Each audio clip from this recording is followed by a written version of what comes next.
The Mystery Playhouse, a rebroadcast for the servicemen and women of the United Nations.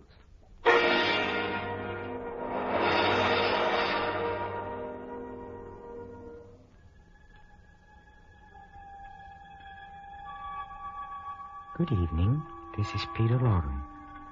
The circumstances leading up to horror and tragedy are many times as innocent seeming as a Sunday school picnic, and the perpetrators of evil appear often as ordinary, normal human beings. Yes, but they are capable of conceiving acts of diabolic destruction, as you will hear tonight in the Mystery Playhouse.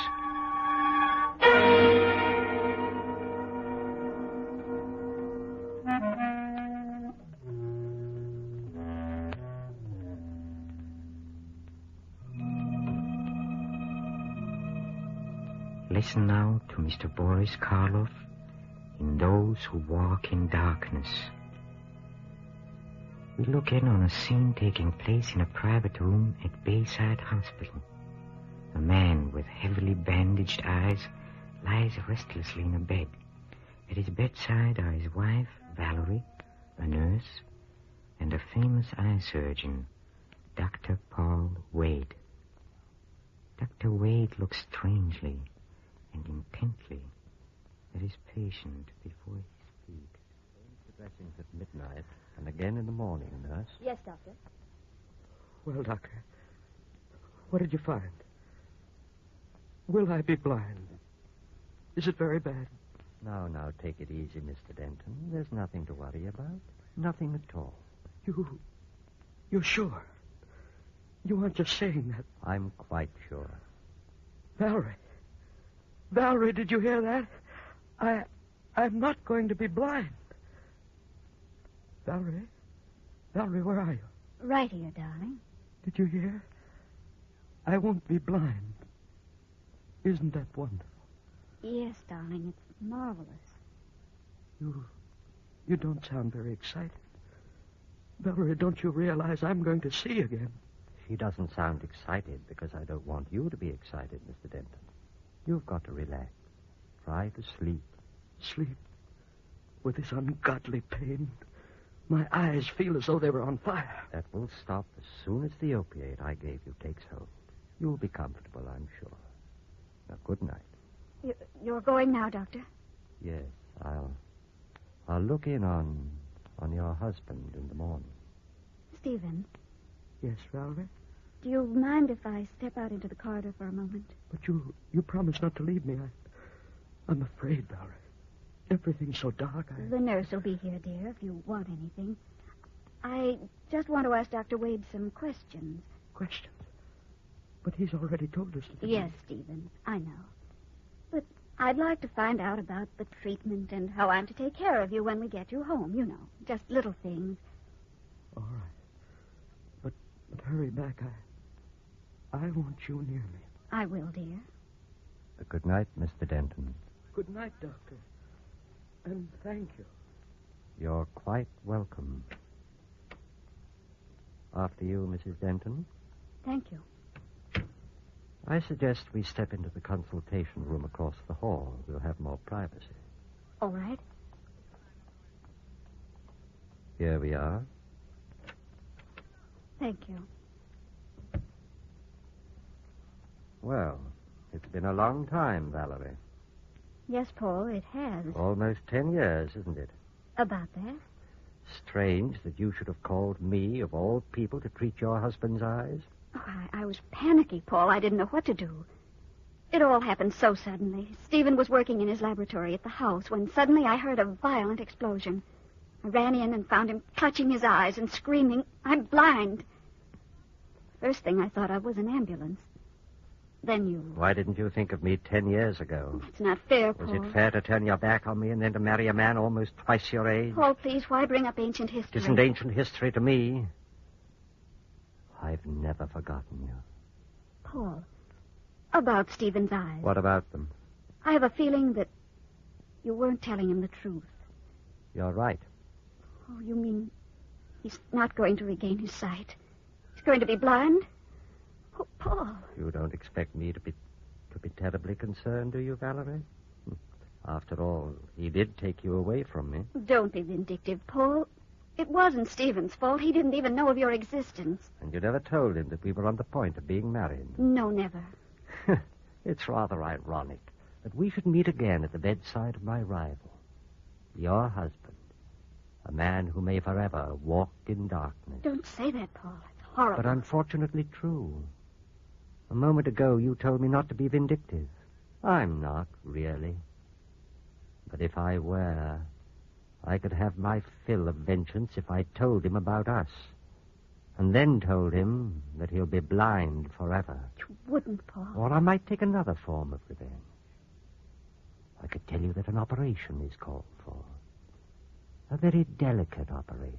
Are you trying to say that there might be a chance? Yes. But supposing I refuse to perform the operation? Paul, you're joking. You can't mean that. Perhaps not. But you call me vindictive. Suppose I operate and my scalpel slips. What if he dies? That would be murder. You're not a murderer, Paul. You wouldn't risk your professional reputation. Why must you torment me this way? You really love him, don't you? Yes, I do. Then forget the things that I've been saying. I want you to think of me as a friend. I want you to trust me. I do trust you, Paul. Thank you. Now as to the possibility of surgery. Here is the situation. The transparent film over your husband's eyes, the corneas, were burned and torn by the explosion. They've been so damaged that blindness will result, even though the eyes heal. But you think an operation would cure that? Possibly, although it's a very delicate job. The injured cornea must be peeled away and replaced by a fresh, healthy one. Where can you get healthy corneas? From the eyes of the dead. Oh. It isn't quite as horrible as it sounds, Valerie. You know, dying people often will their eyes for just this purpose. We maintain what we call a corneal bank. It's much the same as a blood bank, only but there's this difference. Corneal tissue can't be stored more than 48 hours. It must be fresh, or it's no good. You have some available in the bank? No, that's the trouble. I'm afraid we haven't. But there's got to be some, Paul. I don't know where, Valerie. Unless... Unless what? I was just thinking. Last night, one of the interns asked me to look at a charity case that puzzled him. He lives in a dirty little shack near the waterfront. Yes, Paul. I stopped by and examined him. I found an incurable condition. There's no way to save him. He won't live more than a day or two, but his eyes are healthy. You mean you think he might... I don't know. You'd have to have his consent, of course. Take me to him, Paul. I'm sure I can make him understand. Oh, it may not be so easy, Valerie. He's a strange person. A mystic and a spiritualist. Let me try. Just take me to him. All right. We can go there now.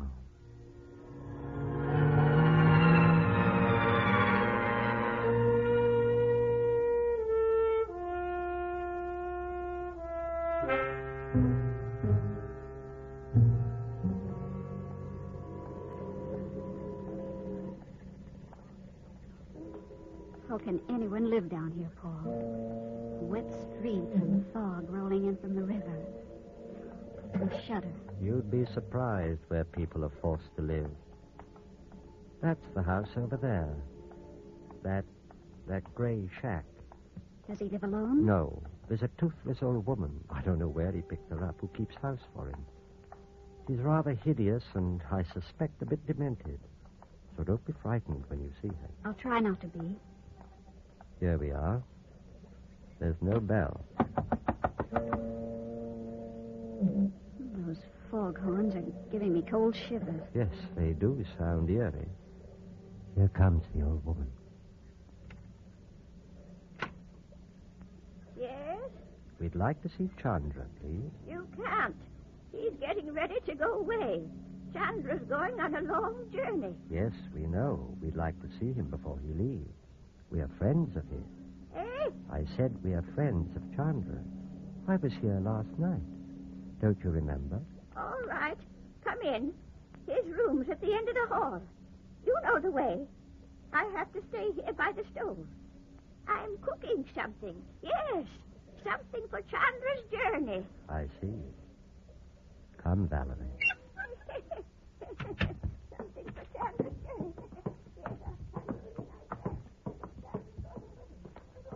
Paul, she's ghastly. But harmless, I'm sure. Here. This is the room. Dark in there. Yes, but there's a lamp burning. But the wick is down. I'll turn it up. There, that's better. Paul, there on the cot. Is he alive?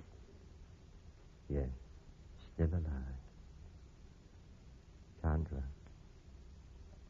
Chandra. Who calls Chandra? It's Dr. Wade. You remember me? I was here last night. Yes. Chandra remembers, but it is too late. I am going away on a journey. I know. That's why I've come. I brought a young lady with me, Chandra. She has a favor to ask. Chandra has no favors to grant. Soon I will start to the other side. Let her tell you what she wants, Chandra. Now go ahead, Valerie. Chandra.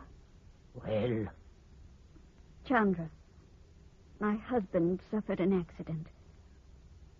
An explosion. His eyes. Oh, Paul, I can't. You tell him, please. All right. Can you hear me, Chandra? I hear you. Now, this young lady's husband just lost the sight of both his eyes. He'll be completely blind unless I perform an immediate operation. Unless I take parts of two healthy eyes and place them on his. She's asking that you give her your eye. Do you understand? I understand I am visited by those who would rob me. But you're going to die anyway. Die?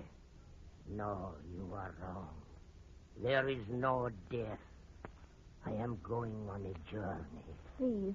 Please help me, Chandra. No. I will need my eyes. I will need them to see into the great beyond, to guide me through eternity. The eyes are the windows of the soul. I'll give you anything you ask. No. No, I said. No. No, Oh.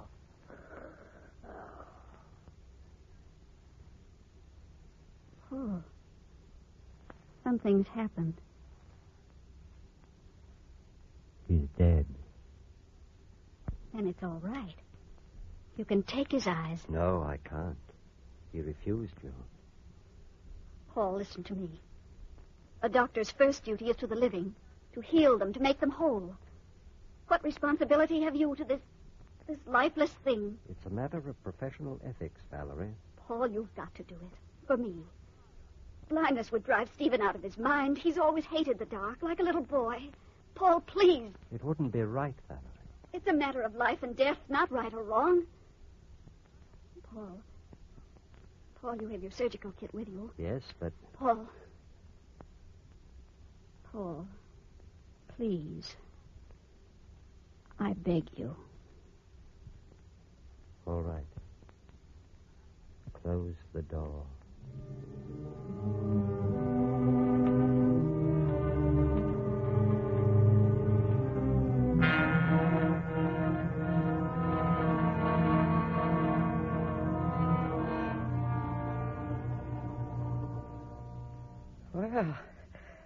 Well, it's good to be home again, Valerie. That hospital room was beginning to get me down. It's going to be even better once the bandages are taken off. Yes. Just another week, that's what Wade said. Oh, he's a good doctor, Valerie. I like him. I'm glad. Imagine being able to see again after all these weeks of darkness. I've never liked the dark. Why, it will be like coming into a new world. Yes. Tell me, what sort of an operation was it, Valerie? Well, I don't know. You sound like you're trying to hide something. Oh, don't be silly, Stephen. Oh, that must be Paul. Dr. Wade, no. I'd better let him in, Stephen. I think Jenny's in bed. Good evening, Mrs. Denton. Good evening, Doctor. Sorry I'm so late, but I had an emergency call. Oh, it's quite all right. Hello, Doctor. Well, how is the patient? Oh, fine, thank you. And anxious to get these bandages off. Patience is a virtue. Yes. But blindness is a curse. Don't be so morbid, Stephen. You're very lucky. Yes. I know I am. It's a warm night, isn't it, Doctor? Yes, a lovely night. Stars and a new moon. They say a new moon's a good omen if you look at it over your left shoulder. Did you know I was superstitious, Doctor? Well, I guess we all are in one way or another. Yes. Oh, would it be all right if we took a short walk in the garden while Valerie makes some coffee? That is, if you have the time, Doctor. Yes, plenty of time. Well, can't I come along? Oh, no, this is a stag party. You fix some coffee for us like a good girl, and we'll be back shortly. All right. Here, we can go out through the terrace. Here, let me take your arm. Thank you, Doctor.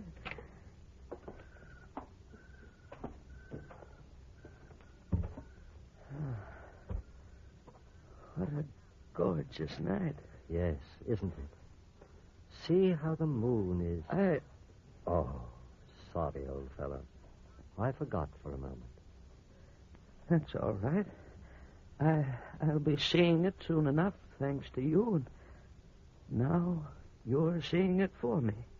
Over my left shoulder, I hope. Why, no. It's the right one. That's bad luck. Oh, but you couldn't possibly bring me bad luck, Dr. Wade. Not after giving me back my sight. You'll never know what you've done for me. No? No. You can't possibly know how much it was because you're not in love with Valerie.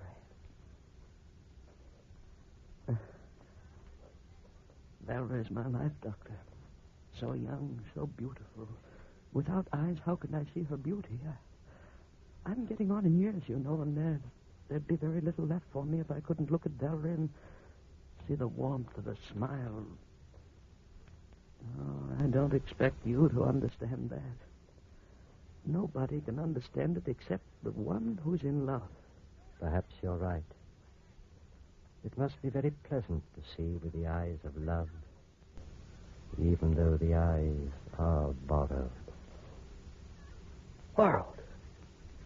What do you mean? Oh, well, nothing. Nothing, really. That's not the truth, Doctor. Shall we keep walking? No, I want you to explain what you meant when you said my eyes are borrowed. It had something to do with the operation you performed, did it not? Now, look I over. won't be put off.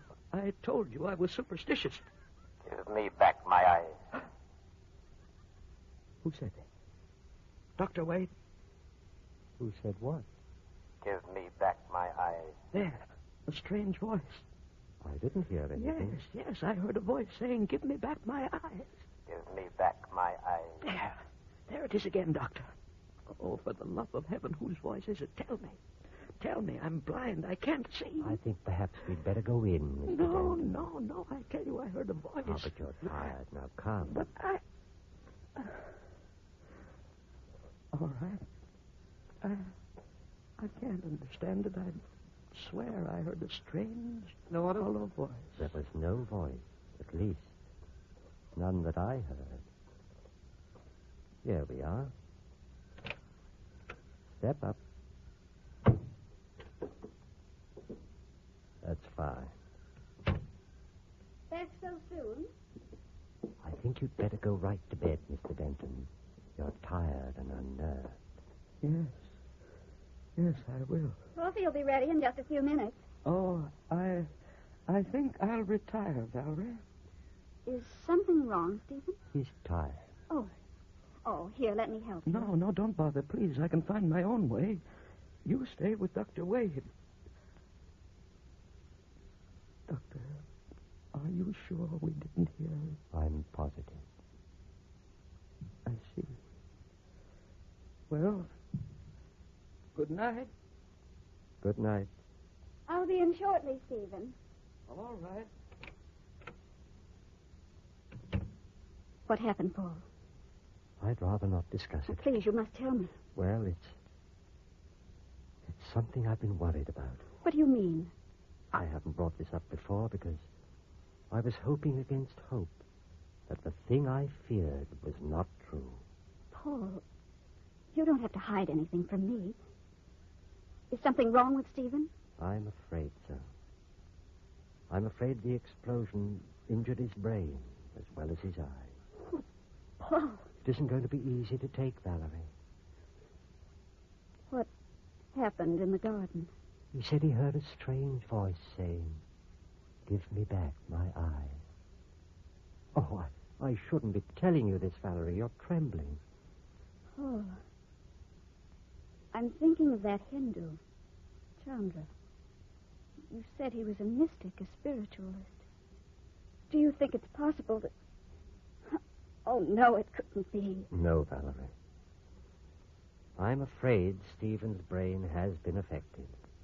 And the horrible part of it is that I'm convinced the complete insanity will set in eventually. Stephen. I heard what you said, Doctor. Oh, Stephen. It's all right, dear. Stephen, darling. Come back into the bedroom, Mr. Denton. I want to talk with you. No, Valerie. You stay out here. Or better yet, go and get me some hot water. Hot water? Yes, I think I'll change these bandages and I'll want the water boiled. So watch it for at least 6 minutes. Very well. I'll go to the kitchen. Now, Mr. Denton, shall we go into your room? It's no use, Doctor. Let me guide you. There. That's fine. I know you're trying to cheer me up, but I tell you it's no use, Dr. Wade. I understand. I'm going mad. I'm sorry you overheard. After all, I could be wrong.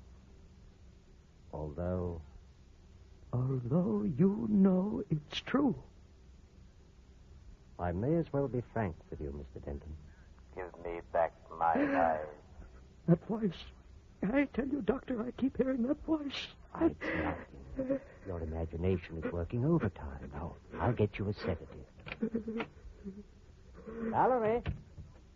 Oh, here you are. I thought you were in the kitchen getting some water for me. No, I didn't go. You didn't fool me asking for hot water. Fool you? I'm afraid I don't understand. You monster. You horrible What are monster. you talking about? Get away from that door. Let me go into my husband. Let me tell him. Just a moment. Get your hands off me. Let me go. I should have known right from the beginning. Instead, I trusted you, had faith in you. Valerie. Holding me. To make my skin crawl. Valerie, I demand an explanation. You'll get it, all the explanation you want. I suspected something wrong when you sent me for hot water. That was just to get rid of me. Get me out of the way for 6 minutes. But I didn't leave this front room. Now, listen. I did listen. Bedroom door didn't quite latch. I saw what you did. He couldn't see you because his poor eyes are bandaged. He's blind. But I saw your lips move, and I heard you say the words, "Give me back my eyes." Valerie, will you please let me... If you don't get your hands off me, you unspeakable monster. Trying to drive Stephen mad, playing on his superstitions, his fear of the dark, of the unknown, to turn him into a raving maniac. Valerie, be quiet. Quiet! Why, you filthy, desperate... What was that? Stephen! Stephen! He shot himself. He's dead. Oh, Stephen. Valerie. Go away. Go away. Valerie, it was all for the best. Best. Let me talk to you, Valerie. I can explain everything. You murdered him. I did it for you, darling, for us. Come into the living room and let me explain. You murdered him. Just as if you'd held that gun to his head and pulled the trigger yourself. Please, darling. Go away. Leave me alone. Valerie, believe me, I did it to free you from a man who didn't deserve you. I did it so that you could know happiness with me. You're young, Valerie. You have years ahead of you. You're entitled to everything in life. You understand? Come into the living room. There, that's it. We're going to be so happy together. Let me close the door and shut out the last memory of what has gone before.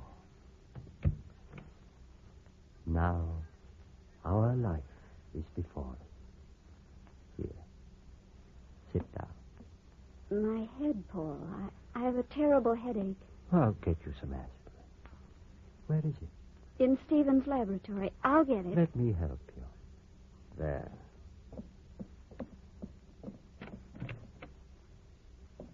I think it's on the middle shelf. Turn the light on, Paul. The switch is on the right. I have it. Let me get the aspirin for you. I can find them more easily. I've been thinking, Valerie. After this is all over, we are going away on a trip. Perhaps somewhere off in the mountains, or... You've got the wrong bottle, dear. That's not the aspirin. No. It's one of Stephen's chemicals. It's acid, Paul. Sulfuric acid. Oh, Valerie, put it back on the shelf. That stuff will burn. No, Paul. No, you cold-blooded murderer. You're going to know what Stephen knew before you forced him to take his life. You're going to know what it is to walk in darkness. Valerie. Forever. Down my eyes!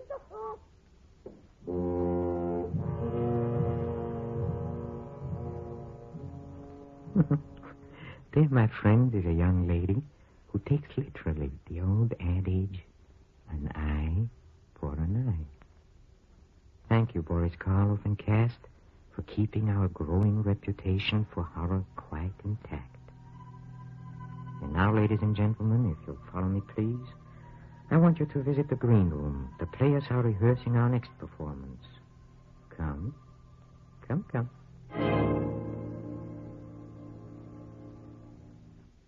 Watson, what do you know about this man Damery? Damery? What Damery? Lord Damery, of course. You seem to have his photograph in all the society weeklies. Well, naturally, the fellow's a household word in society. Yes. He's a man of the world with a natural turn for diplomacy, and he's asked me for a 4:30 appointment, which I've granted. You mean that Lord Damery's coming here, but it's 4:30 now. Look at the mess. Oh, yes. Sherlock Holmes and the elementary Dr. Watson, played by Basil Rathbone and Nigel Bruce, respectively, will appear in our next tale of mystery. This is Peter Lorre closing the doors of the Mystery Playhouse. Good night. Sleep tight.